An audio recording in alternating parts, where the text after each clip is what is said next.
Que de mots, que de phrases, que d'énigmes. C'était autre chose que l'extincteur. Fasciné, Mehdi passa de longues minutes devant l'affiche. Puis il s'éloigna, marcha jusqu'à la poutre, fit semblant d'oublier l'affiche, se gratta la joue, regarda le ciel désespérément bleu, se leva sans raison, marcha au hasard, et se retrouva, tiens, devant la belle affiche qu'il feignit de redécouvrir. C'était une astuce qu'il avait appris des chats.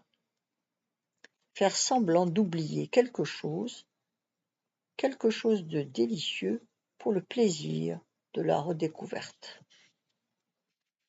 Le CAF, une grande famille. Ces mots lui rappelèrent quelque chose, sa mère, son frère, sa sœur, et comment il les avait quittés quelques heures plus tôt. Et l'éprouvante odyssée en 2 chevaux qu'il avait menée ici, cornaquée par l'inénarrable Mokhtar.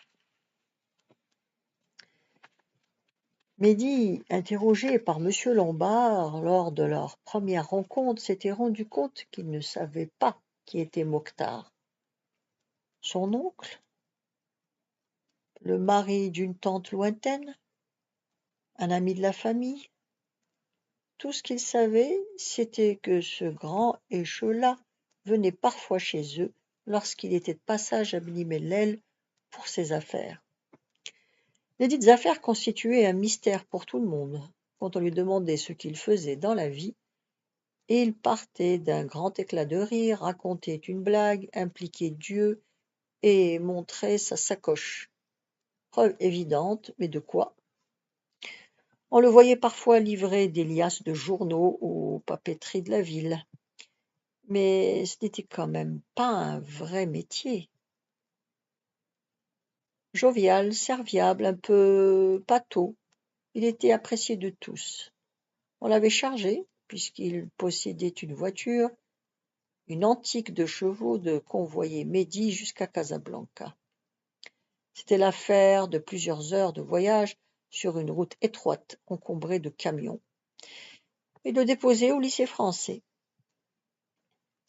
Personne ne savait où se trouvait exactement cette institution mythique, mais Mokhtar n'aurait qu'à demander son chemin une fois sur place. Un lycée français, ça ne devait pas passer inaperçu, que diable. La veille, le vendredi, la mère de Mehdi avait pris une petite valise dans un débarras, une valise marron à poignée blanche, et y avait entassé des vêtements fraîchement lavés. On l'avait envoyé ensuite chez le coiffeur, Belhadj, le sadique, qui l'avait martyrisé pendant une demi-heure, essayant de dompter sa chevelure rebelle avec un énorme sèche-cheveux qui lui avait brûlé le cuir chevelu sans qu'il osât se plaindre. Il n'avait jamais compris cette manie des coiffeurs de Beni-Mellel de vouloir coûte que coûte rendre lisses les cheveux bouclés ou crépus. C'était la mode, semblait-il. Le lisse, c'était beau. C'était le beau. Sus au crépus. Quand on voulait déprécier quelqu'un, on disait qu'il ou elle avait le cheveu crête.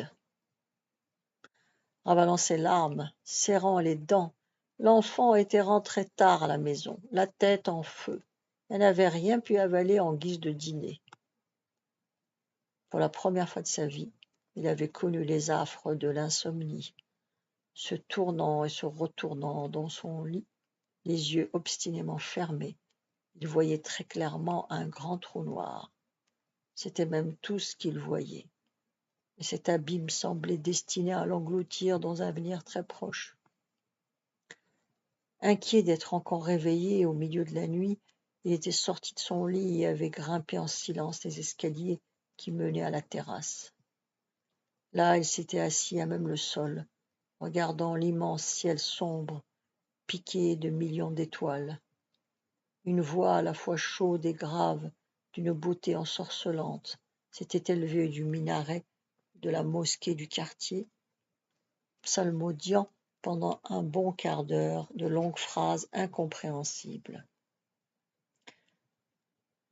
Les cantilènes, parfois vigoureuses, parfois plaintives, avaient eu sur l'enfant un effet extraordinaire. Il oublia complètement qui il était et ce qu'il faisait là. Plus rien n'existait que ces mélopées, que déversait l'espèce de donjon, haut, dressé dans la nuit, et que rythmaient les battements de son cœur. Puis la voix s'était tue, et le ciel avait commencé à s'éclaircir. Un chant de gouttière, efflanqué, craintif, avait alors sauté du mur qui séparait la terrasse des Katibes d'une terrasse voisine et était venu le regarder de loin. C'était un chat silencieux, assis droit sur son derrière, la queue frémissante, balayant le sol, petit serpent de fourrure pris de convulsions. Ses yeux brillaient parfois d'une lueur étrange, vert clair, comme si une petite ampoule s'allumait par intermittence dans ses papilles, ses pupilles plutôt. Mehdi avait étendu la main très lentement, agitant délicatement les doigts. C'était une promesse de caresse dans le langage des félins. Mais le matou était resté sur son quant à soi, refusant de s'approcher malgré plusieurs tentatives. L'enfant qui avait réussi jusque-là à apprivoiser tous les chats du voisinage en ressentit une grande tristesse. « Alors, toi aussi, tu sais que je m'en vais ?» Il avait fini par descendre de la terrasse, regagner son lit et enfin sombrer dans le néant. Réveillé à l'aube par les bruits qui venaient de la cuisine, les casseroles qui s'entrechoquent, l'eau qui bout, la porte du réfrigérateur qui se referme, il était allé s'asseoir, encore à moitié endormi, à sa place habituelle, au bout de la table rectangulaire qui occupait une partie du petit patio. Sa mère avait posé devant lui un grand bol de lait chaud et une tartine de pain beurré. Il avait suçoté le lait et grignoté tristement le pain, qui n'avait aucun goût. Après l'insomnie, il faisait pour la première fois l'expérience du manque d'appétit. Un quart d'heure plus tard, Mokhtar avait tambouriné à la porte en criant « Mina, Mina !» Se penchant par la fenêtre, la mère de Mehdi avait prié Mokhtar de monter. Celui-ci avait secoué la tête en signe de dénégation, et agitant ses grands bras comme les ailes d'un moulin, il avait fait un geste compliqué qui semblait dire qu'on était pressé et qu'il n'y avait pas un moment à perdre. Mina avait fourré dans les mains de Mehdi toute la correspondance que le lycée envoyait chaque année aux parents d'élèves et qui contenait, pour les internes, la lettre détaillant le trousseau. Lettre à peine ouverte, déchiffrée avec étonnement, puis jetée dans une boîte, sans que l'on lui donnât suite. Depuis quand un enfant de 10 ans avait-il besoin de 6 mouchoirs? C'est français tout de même. Elle l'avait embrassé, l'étreignant avec une sorte de tristesse résignée, et lui avait fait promettre d'être le premier de la classe. Il avait promis d'un hochement de la tête. Son frère et sa sœur, qui allaient faire toute leur scolarité à Beni Mellel, le regardaient avec curiosité, les yeux tout ronds, comme s'ils assistaient à l'au revoir d'un explorateur en partance pour des occidentaux périlleux dont on ne revenait pas. Il avait fini par l'embrasser sur les injonctions courroucées de leur mère. « Dites au revoir à votre petit frère. Vous n'allez pas le revoir de sitôt. » Pour la 10e, 100e fois cette question. Pourquoi c'est lui qui va à Casablanca et pas nous? Parce qu'il a la bourse. Ils s'étaient embrassés, du bout des lèvres, embrassé par la pudeur et embarrassé par la pudeur, la chouma, les bras ballants. Évitons de se toucher. Tout de même, les choses se passaient autrement chez la comtesse de Ségur. Gribouille. Non, monsieur le curé, il faut que j'embrasse Caroline. Si je ne l'embrassais pas ce soir, j'aurais comme un remords qui m'étoufferait. Le curé. Quel enfantillage! Tu oublies que tu as 16 ans et que tu deviens un homme. Gribouille. Est-ce une raison pour oublier ma sœur? Croyez-vous que je n'embrasserai plus ma sœur et que je la laisserai là quand je serai un homme, comme vous dites? Mokhtar s'impatientait. Pas le temps d'entrer, pas le temps d'avaler au moins un verre de thé, comme Mina l'en suppliait encore, penché à la fenêtre. Non, non, non. Le moteur de la voiture ronflait, il fallait partir. Mehdi fit donc l'interminable trajet de Beni Mellal à Casablanca, assis dans la 2 chevaux à côté d'un Mokhtar hilar, engoncé dans une vieille djellaba marron, une taguia posée de guingois sur la tête.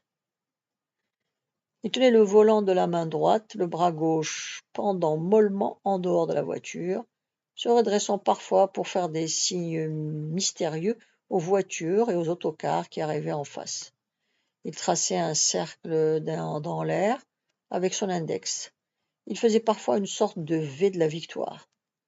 Il imita même de ses 5 doigts l'onde mouvante des vagues. Tout cela au grand étonnement de Mehdi, qui ne connaissait pas le langage des routiers marocains. Toutes les demi-heures environ, la 2 chevaux ralentissait. Des voitures devant elle roulaient maintenant au pas. Une file se formait, une fumée âcre sortant des pots d'échappement. Parfois, il fallait s'arrêter complètement. Personne pourtant ne protestait, pas un seul coup de klaxon ne déchirait l'air. Hommes, bétail et véhicules unis dans une résignation séculaire avaient cessé tout mouvement et attendaient. Enfin, le convoi s'ébranlait tout doucement, par à-coups, et puis on finissait par arriver au barrage de gendarmerie qui avait provoqué le bouchon.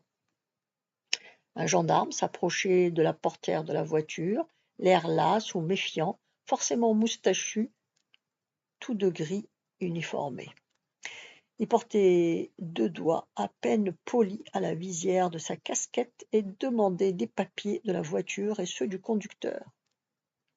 Du gamin, d'un coup d'œil éliminé, on n'exigeait rien. Les gendarmes n'avaient pas l'air de se rendre compte que c'était lui qui vivait la grande aventure, courrier du tsar galopant de Moscou vers la lointaine Irkoutsk. Que c'était à lui de produire blanc-seing, passeport et carnet de vaccination. Seul Mokhtar semblait retenir leur attention. Il le jaugeait rapidement, fugitif, ennemi de l'État, poussière de tribu, taillable et corvéable. Parfois il fallait sortir, ouvrir le coffre, parlementer. L'homme en gris désignait d'un doigt impitoyable des phares présumés défectueux, un pneu trop lisse, la portière mal refermée. L'homme en djellaba s'expliquait, jurait, faisait des promesses qui s'évanouissaient dans l'air chaud du matin. Les 2 protagonistes finissaient par s'entendre. 1 ou 2 fois, ils se serrèrent la main d'une drôle de façon, comme si quelque chose était passé directement d'une paume moite à l'autre. Certains gendarmes, vieux habitués des routes et de leurs usagers, reconnaissaient Mokhtar. Ils lui faisaient alors signe de passer d'un geste de la main agacé ou amical, c'était selon. De toute façon, une 2 chevaux, un blédard roué, un petit garçon frappé de mutisme, tout cela, c'était du mené frottin. Les camions semblait les intéresser davantage. La suite demain. Vous pouvez vous abonner.